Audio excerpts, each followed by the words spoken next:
Some call this the land God made in anger. Others, the gates of hell.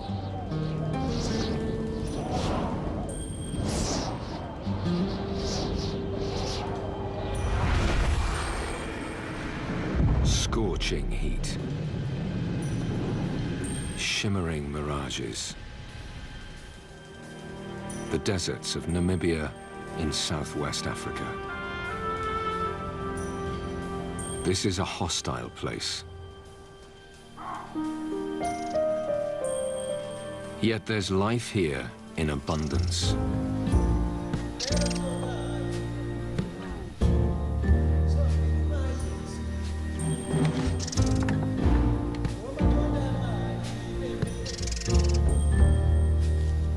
How do these creatures survive?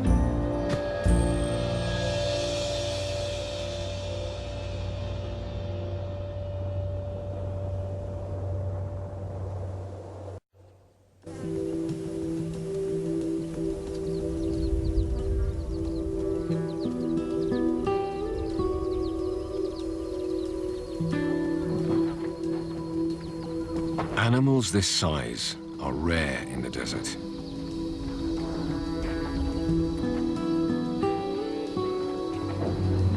Large bodies need huge quantities of food and water. In the deserts of Namibia, both are in short supply. Some of the largest animals on the planet, flourishing in one of the driest landscapes on Earth. Namibia's desert kingdom is framed by two enduring rivers, to the north and the south. You can travel for days here and see nothing but dust and sand. The secret to survival in this barren landscape lies in these vast, dry valleys cut through the land. Riverbeds with no sign of water. Yet here, even without rain, life clings on.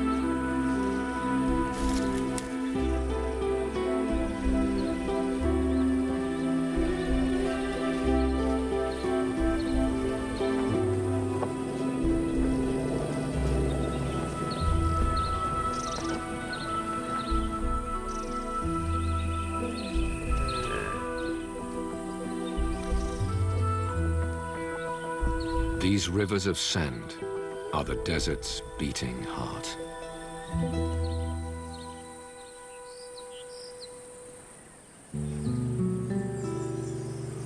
Strangely, the Namib Desert is created by water. Far inland, rivers flow through the mountains.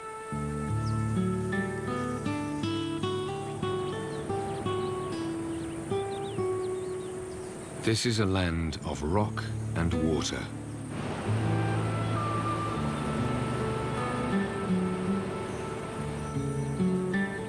And with so much water, there's no shortage of life.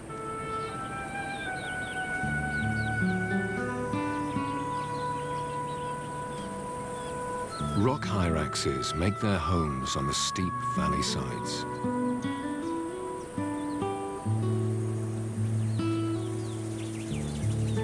Swifts nest here by the thousand, and they're constantly on the wing in search of insects.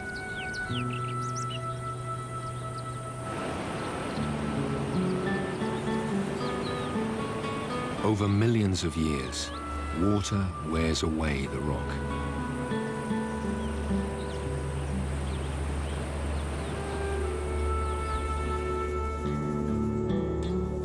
It carves deep gorges, grinds mountains into sand, and washes it down towards the sea.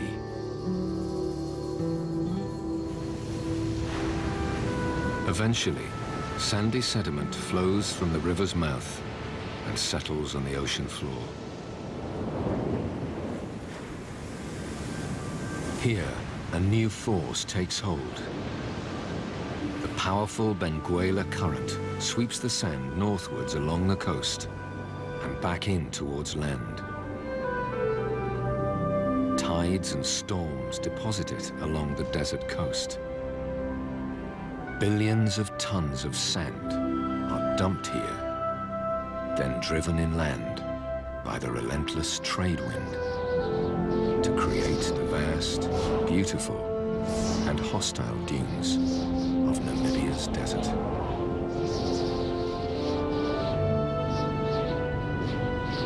No rain. No water. Just sand.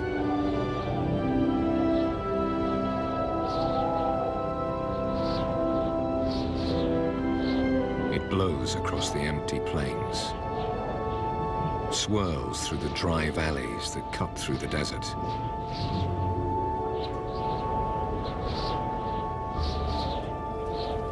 The valley floor is home to creatures that could survive nowhere else here. Springbok, oryx, even elephants.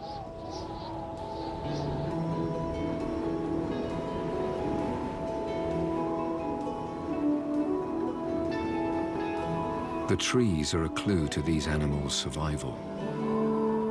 Plants cannot grow without one vital ingredient. Somewhere here, there is water. It's so dry in the Namib Desert that water usually only flows down these sand valleys for a month or two each year. Even then, the river rarely reaches the sea. The sand is deep and dry. The water sinks away. Only the deepest roots can find it. It's what makes life here possible.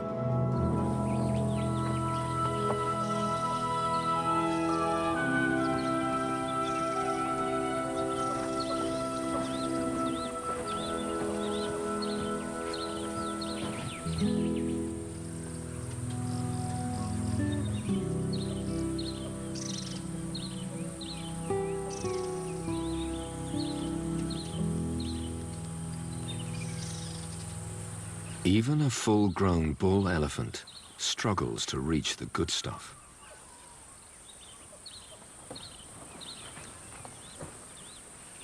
It's time to get creative.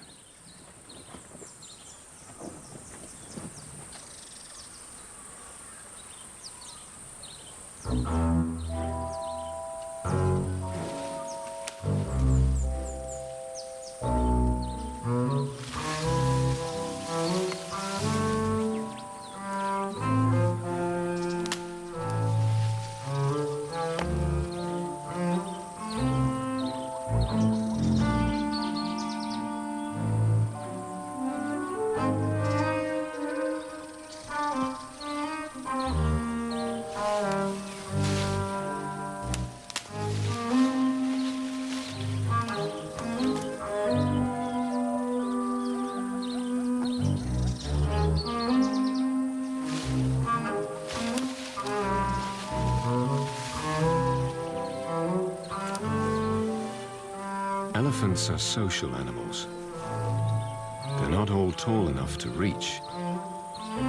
So once the branch is down, it's not long before others want to share.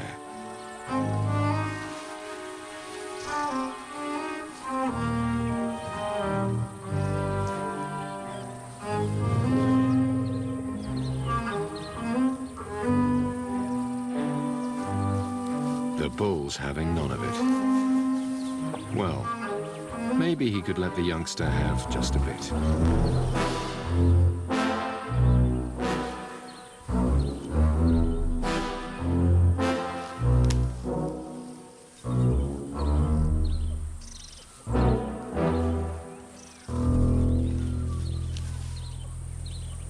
By the time the rest of the gang arrive, there's nothing left.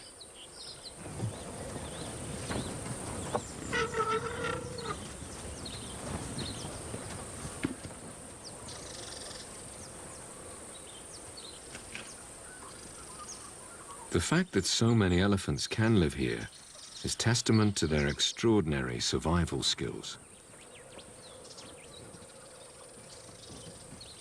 The babies of these desert elephants suckle from their mothers for up to 7 years, much longer than their cousins on the savannah. Without that, it's unlikely they'd survive.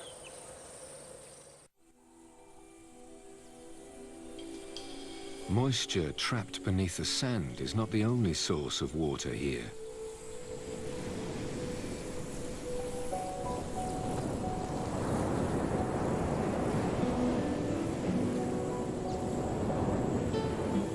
The same trade winds that create the dunes also nourish the plants.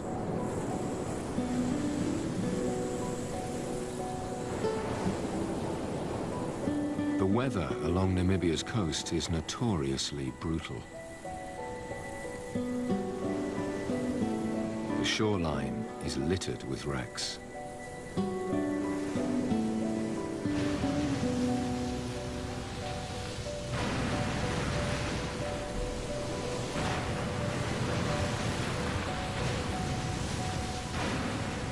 Those who survived the sea mostly died of thirst or exposure.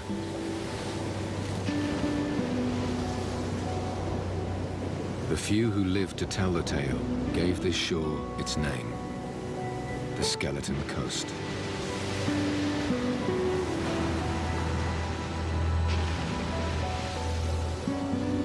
But these same currents that threaten ships also water the desert.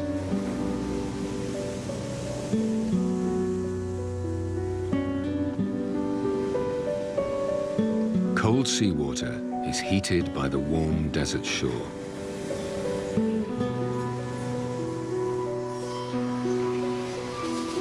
Moisture rises into the air.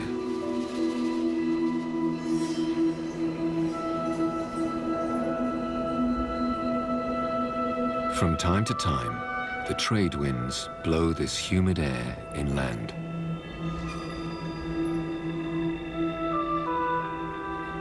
Banks of mist drift across the desert.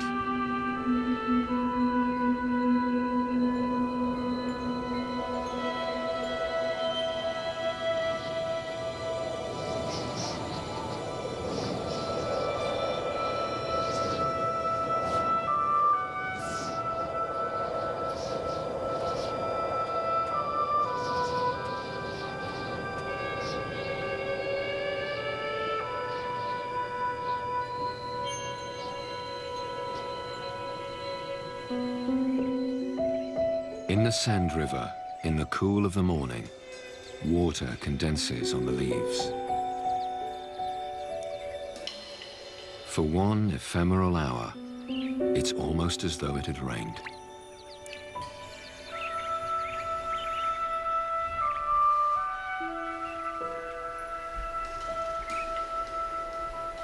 But soon, reality returns.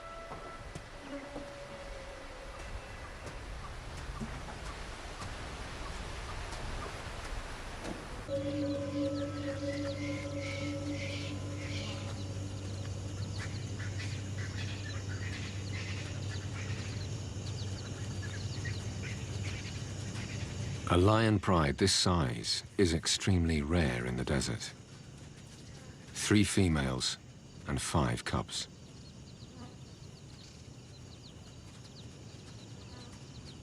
There is enough prey for them, but these desert lions have been persecuted by humans to near extinction.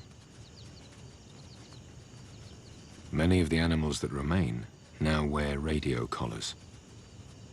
Tracking the pride provides some small measure of protection.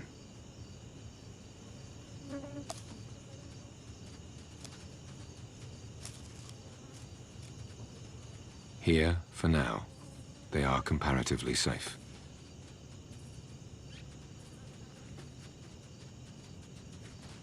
There's time to play in the cool of the morning. There's a whole world to explore.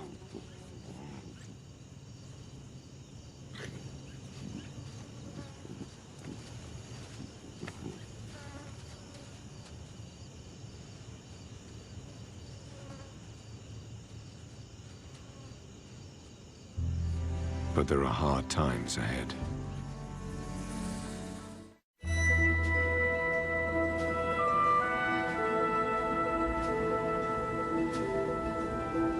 The Sand River has been dry for almost a year.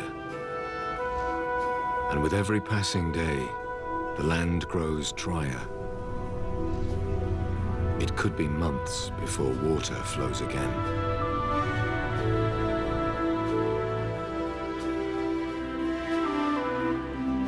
Yet life goes on.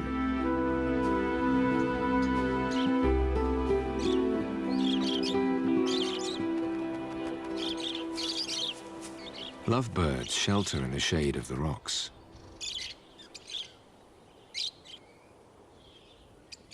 There are still seeds for them to feed on, and a new generation of lovebirds to create.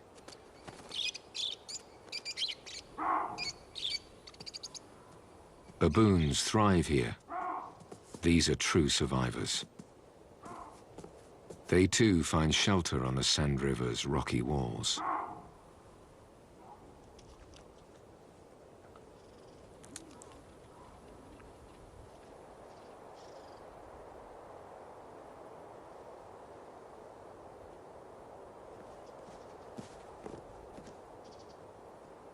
Fruits and leaves provide welcome moisture.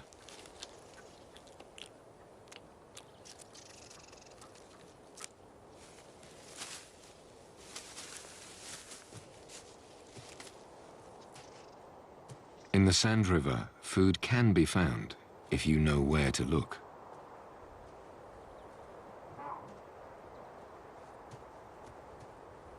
The older, more experienced baboons rarely go hungry.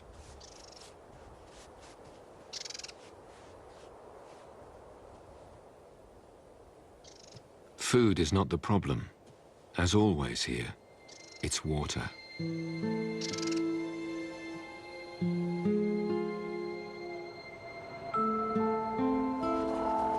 A meerkat family finds just enough to eat on the slopes above the valley.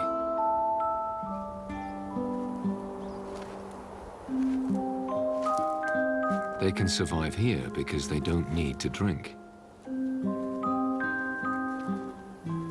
They get all the water they need from their food.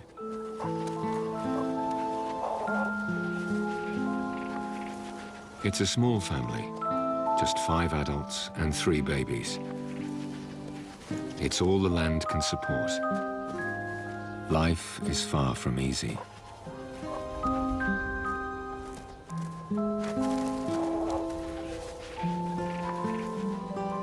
Every day they must scratch a living from the unforgiving sand and gravel. Breakfast may be grubs or beetles. If they are lucky, a juicy scorpion.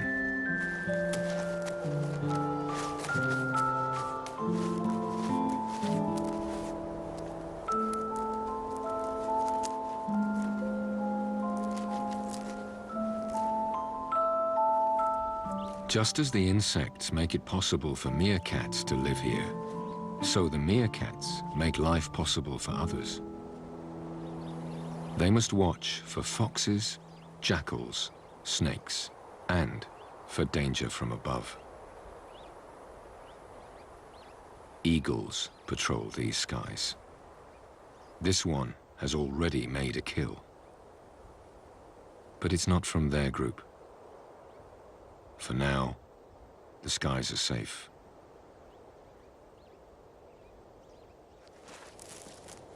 While the family forages, at least one always stands guard.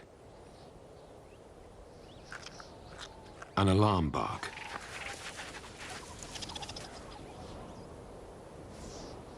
One has spotted danger.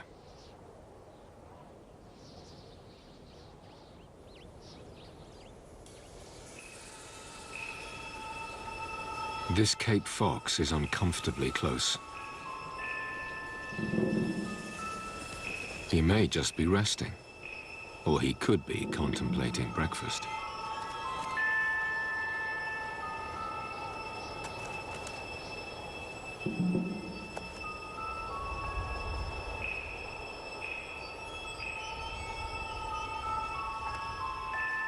Most likely, he's just warming up in the early morning sun.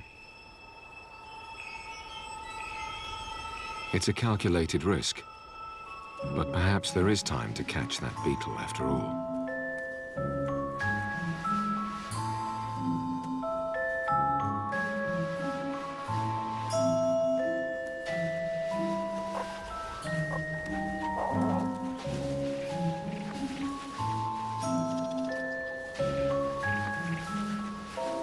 In the end, the family decide that the fox is just too close for comfort.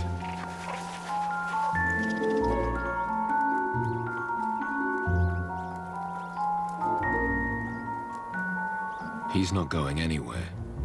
In fact, he may have moved in for good.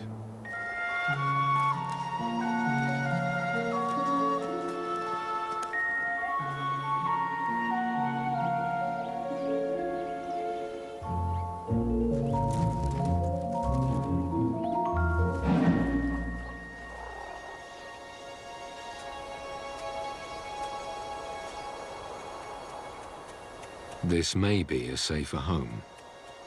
The rocky outcrop will help shelter them from the sun and from predators, for now.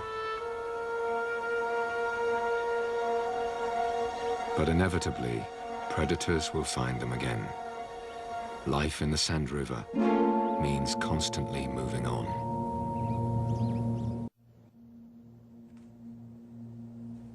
On the vast, barren plains between the Sand River valleys, life is even tougher. As always, it's all about the hunt for water. Ostriches can walk huge distances. They're built for the desert. Oryx and springbok, too.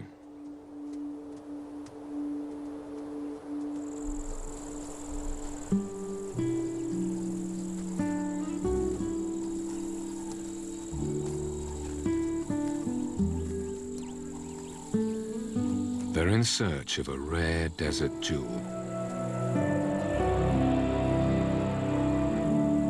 A small freshwater spring, far from the Sand River.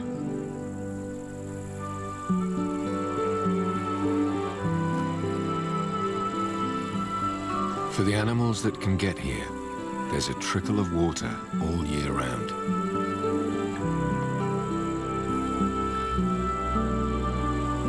Martins take a drink on the wing.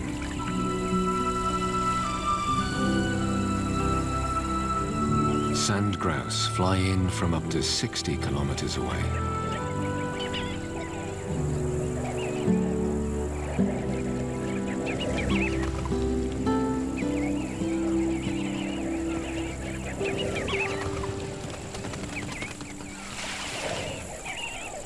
Huge flocks gather every morning.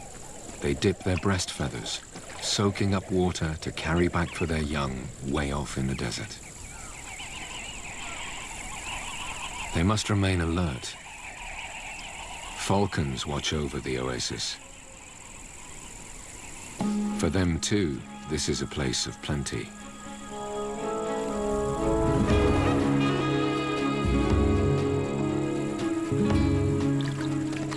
The grouse see the predator coming. They scatter.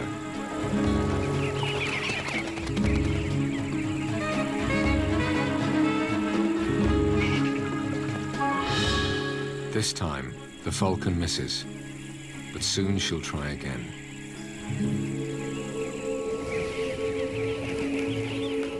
This time, the falcon doesn't miss.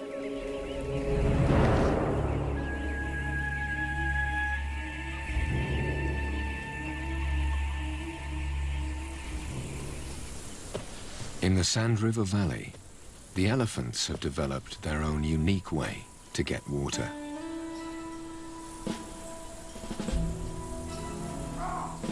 The trees have deep roots. They're proof that there is water here. The only problem is reaching it. The baboons grow excited when the elephants arrive.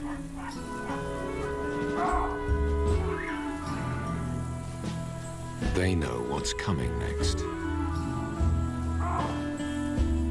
The elephants are their ticket to a free drink.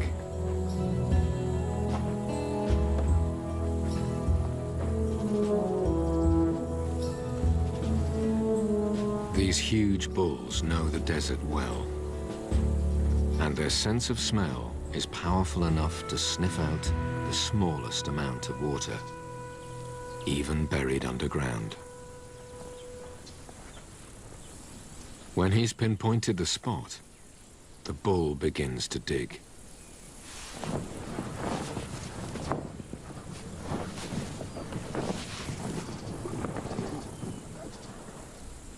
All the baboons need to do is wait.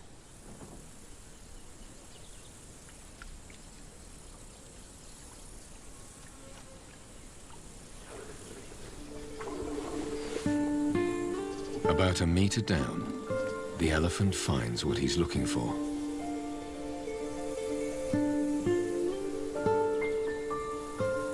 He siphons off the sandy water to leave a fresh, clear pool.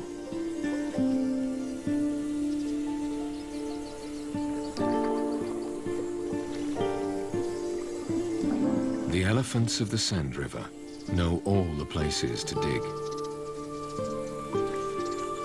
Most likely, they learned from their families. Elephants pass knowledge from generation to generation. It's the key to their success. The baboons wait for the elephants to leave the freshly dug wells. Even an eagle welcomes a drink of fresh water in the desert.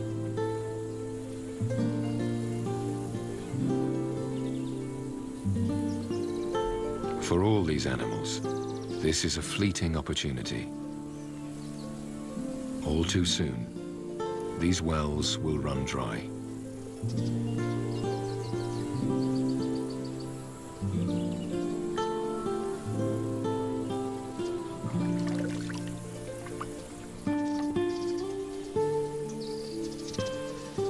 The elephants go on their way, but they leave behind a new opportunity for hungry animals: their dung.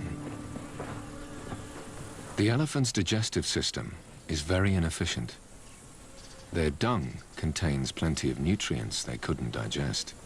For the elephants, that means a constant search for food, while other animals feast on undigested seeds and insects that gather on the dung.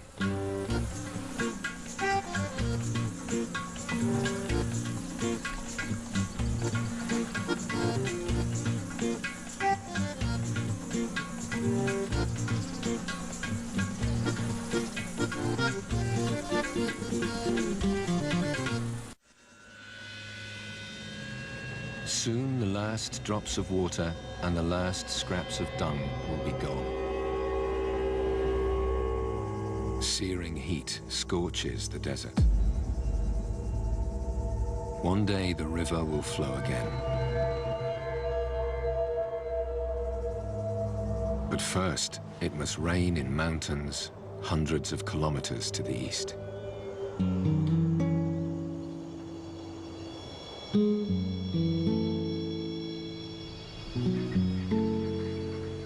Until then, the next drink and the next meal are never certain.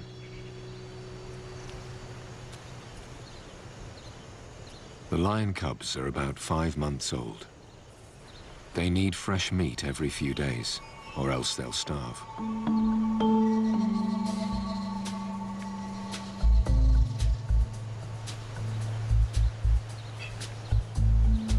Franklins pick over the remains of the elephant dung. Ideal stalking practice for ambitious young predators.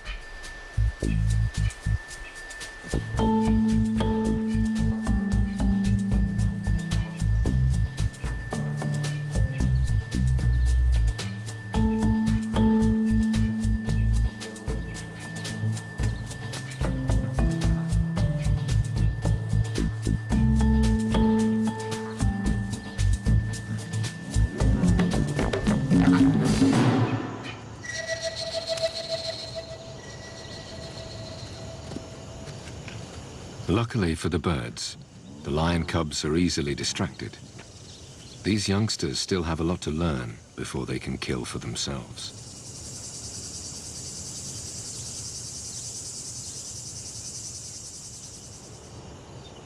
Lions are ambush predators, but in this desert environment, opportunities are rare, and concealment is hard. One cub can't resist and follows the adults. It's a mistake that could spoil the hunt and cost the small youngster its life.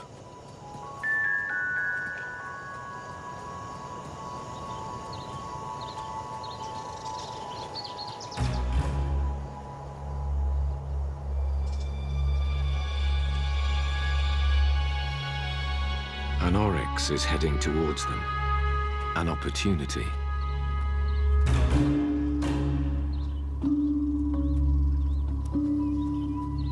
The lionesses split. Two females hide behind a rocky outcrop. The other takes the direct approach, and the ambush is set.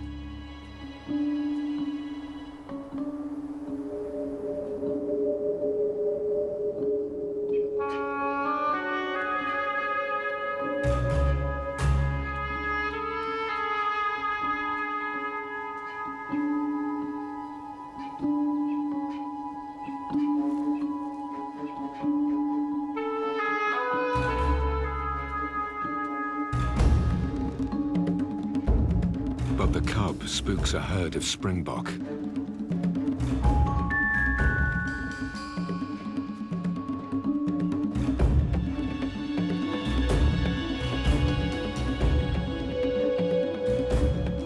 For the lone female, the moment is lost. Or is it? The other two are hidden just around the corner. For the Sand River lions, 9 out of 10 hunts ends in failure.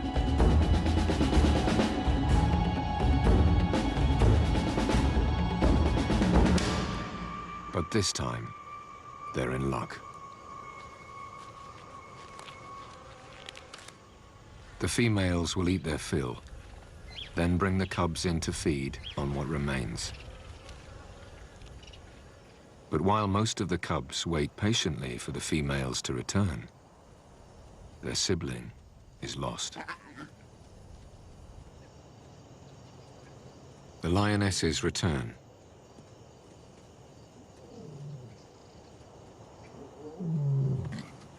The cubs are delighted to see them, but the adults soon realize that one is missing.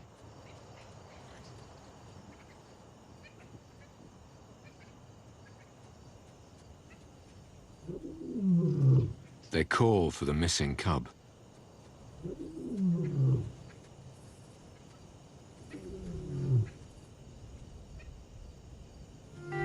The calls have attracted the attention of 2 large males. If they fathered the cubs here, all will be well. If not, they'll kill them in order to sire cubs of their own.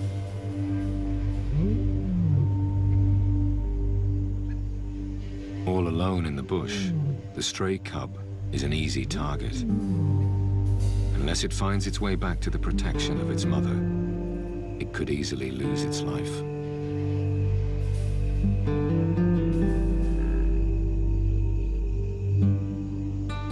The sun sets after another dry day in the Sand River. The land perpetually waiting for rain. A world balanced on a knife edge between life and death.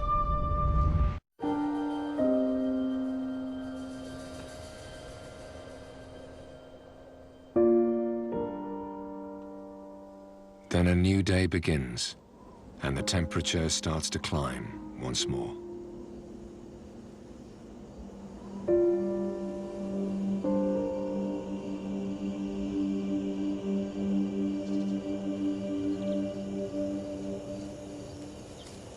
Mousebirds warm themselves in the morning sun.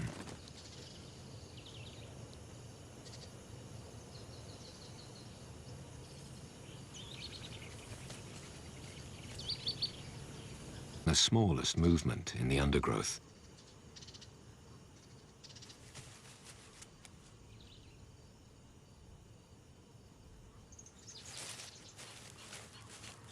A mouse.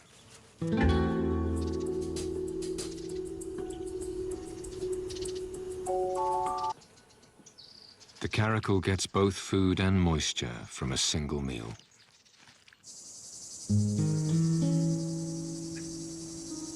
Morning has brought good fortune for the lions too. The males have stayed away. It's a sure sign that they are the cubs' fathers. If they weren't, by now the cubs would most likely be dead.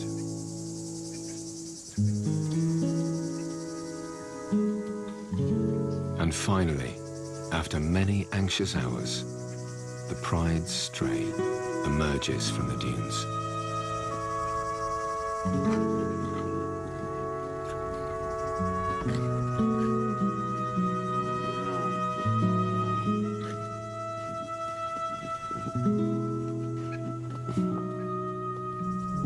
A joyful reunion amongst the parched and tangled roots.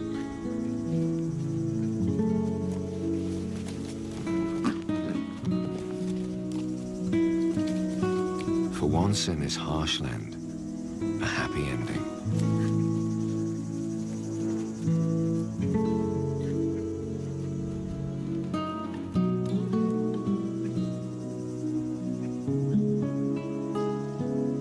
The males continue their long march around their territory, checking for intruders.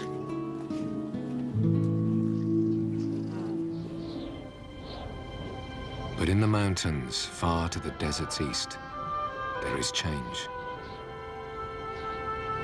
Hundreds of kilometers away, at long last, rain has fallen.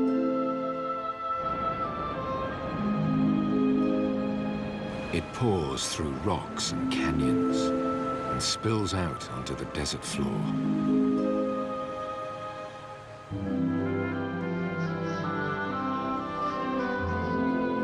In the Sand River, there is a familiar, harsh blue sky. Finally, many hours later, the river comes to life.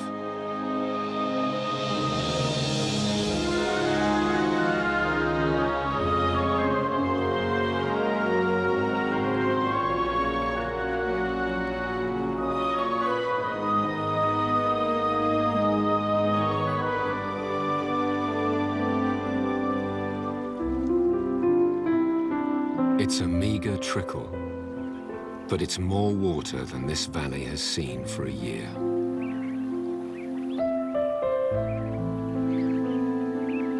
The lifeblood of the Namib Desert.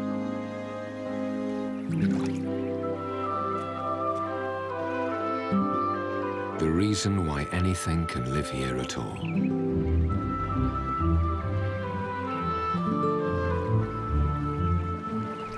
The water will soon soak away.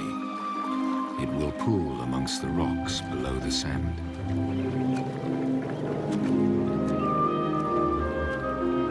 The roots of the trees will reach down towards it. Their growth will fuel new life.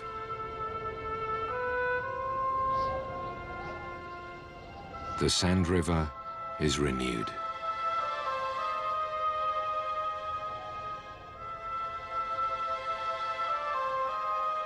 And then, life goes on.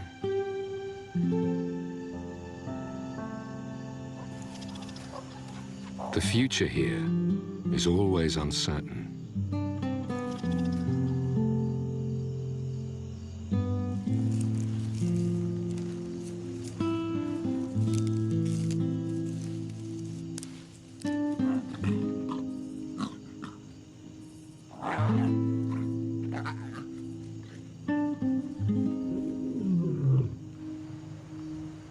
Namibia's desert kingdom endures, as it has for thousands of years. And the Sand River waits once more for the rains.